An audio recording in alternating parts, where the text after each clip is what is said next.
మనందరికీ తెలుసు, ఏ శుభకార్యం మొదలుపెట్టినా ముందుగా వినాయకుడిని పూజించడం తప్పనిసరి.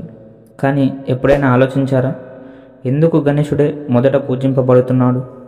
బ్రహ్మ, విష్ణు, శివుడు, దుర్గా, లక్ష్మి, సరస్వతి దేవతలున్నా ఎందుకు మొదటి ఆహ్వానం ఎప్పుడు గణేశుడికే వెళ్తుంది?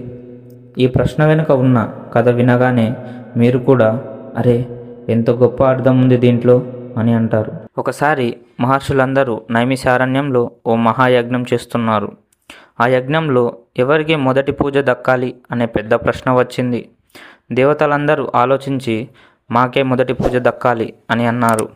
ఇంద్రుడు, నేను దేవేంద్రుణ్ణి కదా, దేవతలందరికీ రాజును, స్వర్గాధిపతిని, కనుక మొదటి పూజ ఆహ్వానం నాకే రావాలి.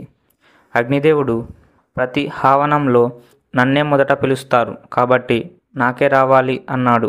వాయుదేవుడు, ప్రాణం లాంటి వాయువుతోనే జీవం కదా, కాబట్టి నాకు మొదటి పూజ ఆహ్వానం దక్కాలి అని అన్నాడు. ప్రతి ఒక్క దేవుడు తన విశిష్టతను వివరిస్తూ తనకే మొదటి పూజ దక్కాలి అనే అక్కడ పెద్ద కలహం మొదలైంది.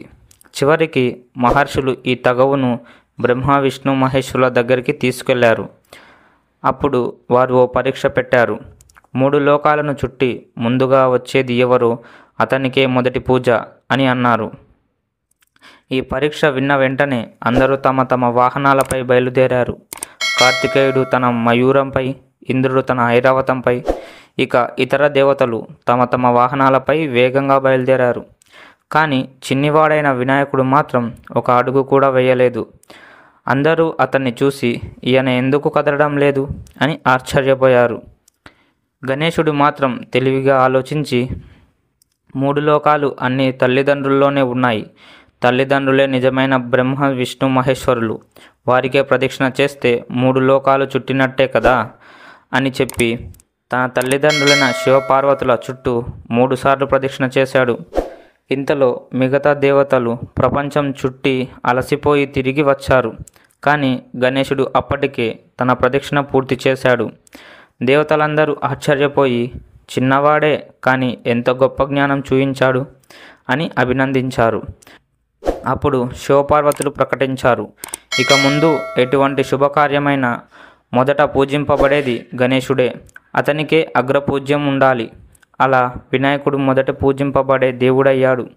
ఆ తర్వాత నుండి ప్రతి శుభకార్యంలో వక్రతుండాయ మహాకాయ అంటూ గణేశుడిని ప్రార్థించడం సంప్రదాయమైంది.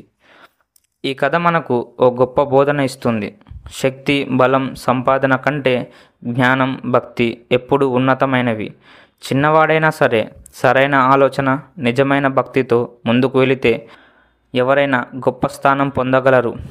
ఇంకో అర్థం ఏమిటంటే, మన తల్లిదండ్రులే దేవతలు, వారిని గౌరవించడం, వారిని సేవించడం అదే సత్యధర్మం.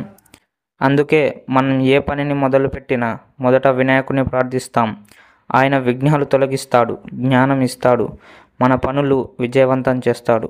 ఇప్పుడు మీకు తెలిసింది కదా ఎందుకు గణేశుడు అగ్రపూజ్యుడయ్యాడు. ఈ కథ మీకు నచ్చితే ఒక లైక్ వేయండి. మీకు తెలిసిన మరిన్ని వినాయక ఇంట్రెస్టింగ్ స్టోరీస్ ఏమైనా ఉంటే కామెంట్స్లో చెప్పండి. మర్చిపోవద్దు, మన ఛానల్ని సబ్స్క్రైబ్ చేసి బెల్ ఐకాన్ని ప్రెస్ చేయండి. ఇంకా గణపతికి సంబంధించి మరిన్ని ఇంట్రెస్టింగ్ స్టోరీస్తో మేము ముందుకు వస్తాను. సో ఫ్రెండ్స్, ఇది ఇవాల్టి మన వీడియో. మరో మంచి వీడియోతో మేము ముందుకు వస్తాను. అంతవరకు థ్యాంక్స్ ఫర్ వాచింగ్. జై హింద్.